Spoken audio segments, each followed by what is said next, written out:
Sky Mavis is really good at saying a lot of words, but not actually telling us anything. I cannot tell you how many times I have listened to hours of Jiho giving interviews, only to walk away with basically nothing new that I've actually learned. And of course, I understand Jiho is talking to a lot of different people, and all these interviews are being done to address different target demographics and stuff. I get the game. I'm just always looking for some real leaks. Well, yesterday on the Axie Chat podcast, there was some pretty juicy new leaks dropped, some conceptual information shared from the Axie Infinity staff, letting us know what we can expect with the next version of Axie Origin. This actually seemed like it was worth talking about, so let's talk about it. By the way, SLP at 3 cents. Oh man, look at this graph. It actually looks good. The 1 day looks good. The 7 day looks good. Been a while since I could say that, so that's good to say. Also, if you enjoy the video, please like and subscribe. Okay, let's get into it. There's 3 sections here, numbered 1, 2, and 3. These are conceptual ideas, by the way, so they're not like hard, definite facts. They're just ideas that the team at Sky Mavis is working with. Let's start with number 2. It's going to be a little easier to start there. Then we'll talk about number 1 and number 3. So number 2 relates to part upgrades, which, just in case anyone doesn't know, is that we're going to be able to upgrade Axie parts. So your eggshell is going to turn into super eggshell and stuff like that. So talking about upgrades. Upgrades will have tree structures, so a given part can be upgraded into multiple different other parts. Players can spend resources to do a random upgrade or spend more resources to choose which upgraded part they want. So we already knew this, that the tree structure, so if you have one part, it's going to have upgrades into multiple options. This is going to really increase Axies being unique from each other, different build paths, almost like each Axie having its own stat tree. But this is something new. Players can spend resources to do a random upgrade or spend more to choose which upgraded part they want. So we didn't know this before, but it's an interesting idea. The idea that you could roll with a lower amount of, let's say, SLP. Let's say you spend 1,000 SLP and you can get a random upgrade. Or you could spend, let's say, 2,000 SLP, and then you choose the upgrade.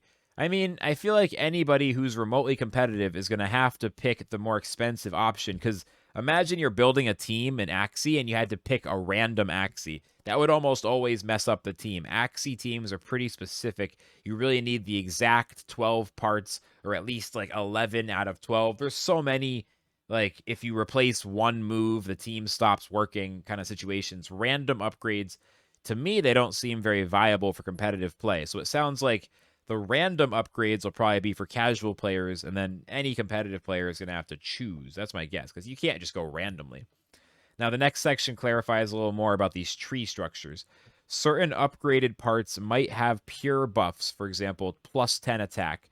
So a strict upgrade, like Eggshell 1 is 100 damage. Eggshell 2 is 120 damage, just like strictly better. And then some might be more unique changes that could create more unique combos. For example, plus 20 attack removes stun effect. So maybe Sticky Goo level 1 applies stun when the shield breaks, but then Sticky Goo level 2, when the shield breaks, remove all debuffs or something. Like it could add depth to the effect in some way. And other parts could be pure cosmetic, again, getting into casual play as well as flexing. I mean, people will do weird stuff to flex. I'm pretty sure some people released, like, super valuable Axies when the Lunar New Year event happened. People do weird things to flex. So I'm sure some people will definitely pay SLP and other tokens, whatever, just to get cosmetic upgrades for the clout, for the flex, that for sure.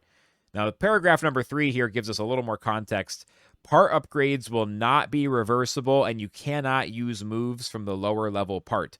We prefer for people to create a diversity of Axies in their collection to create more combinations, versus having a single Axie that can have tons of combinations and switched anytime. So rather than having any Axie with a given move set be able to do any combination, like, oh, the stat tree goes this way, then I'm going to re-roll it. Now the stats go that way. I'm going to play my Indes bird, the build A for tournament 1, but I'm going to play it with build B tournament tomorrow. Like, you can't do the same thing. You have to have multiple copies of that Axie to have different upgrade paths. That just increases scarcity. It increases scarcity of Axies, which makes sense to me. Simple as that. Sky Mavis is trying to make sure that we're going to have to keep breeding and re-upgrading and going for different paths just to try new things, or even for stuff like, in Pokemon, there's the challenge, the Nuzlocke challenge. I almost forgot what it was called. The Nuzlocke challenge. Everyone knows what a Pokemon Nuzlocke is, right? Where you can't, like, if the Pokemon gets knocked out, you have to release it. You can only catch one per zone. There's all these rules.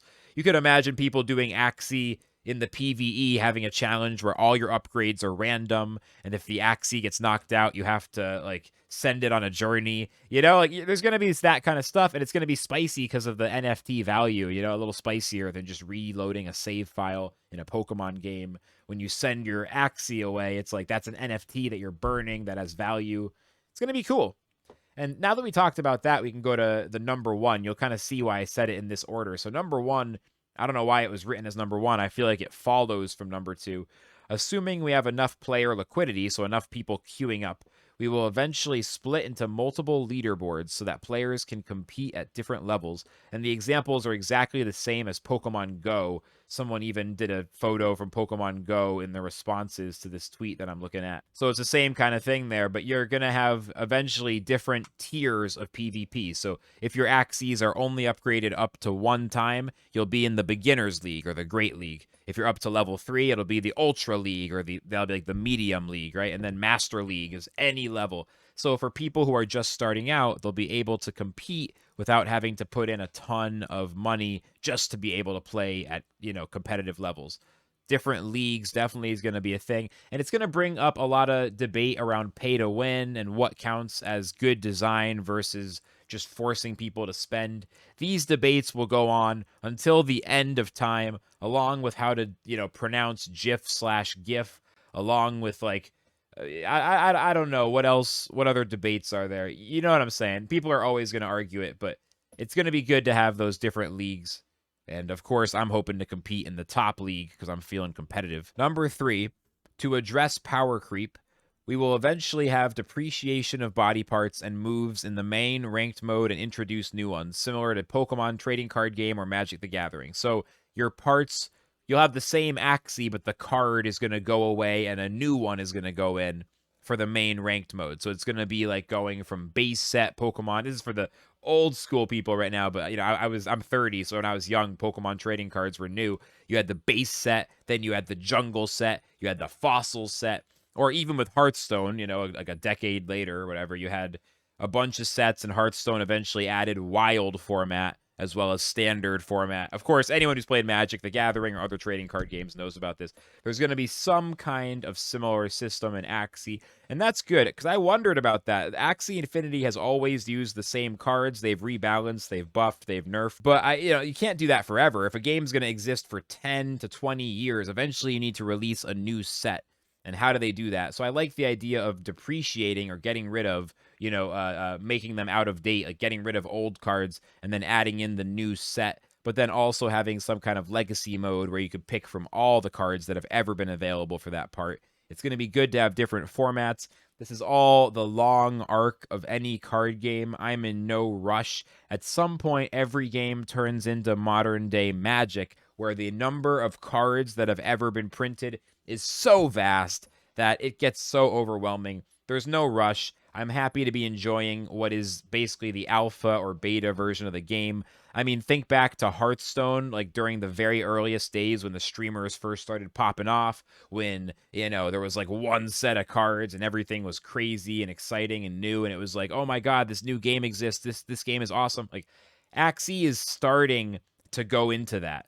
I'm excited for Season 20 Axie Infinity. Do not get me wrong. It's going to be a really fun couple of months. I'm looking forward to it. We had a lot of fun today in day 1. I streamed for almost 8 hours. And here I am recording more content. So obviously I'm enjoying it. I'm just saying that it's this next version, Axie Origin, there's a big chance this could be, I don't know. Just my opinion. It's at least possible. That's what's being aimed for. That's what Sky Mavis is working on, is like this could be like a Hearthstone kind of thing. Just a whole new game that really gets people thinking differently about what format video games, competitive card games in the digital gaming space, like what should that look like? I'm excited.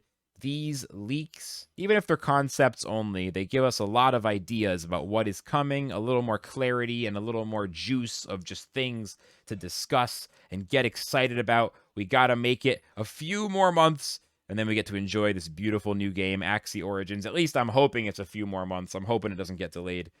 Oh, man. Axie Origins win. All right, hope you enjoyed this video. Let me know your thoughts in the comments. What do you think? Does any of this surprise you? Does it sound good? Does it sound bad? Let me know your thoughts. I'm getting out of here. Flux signing out.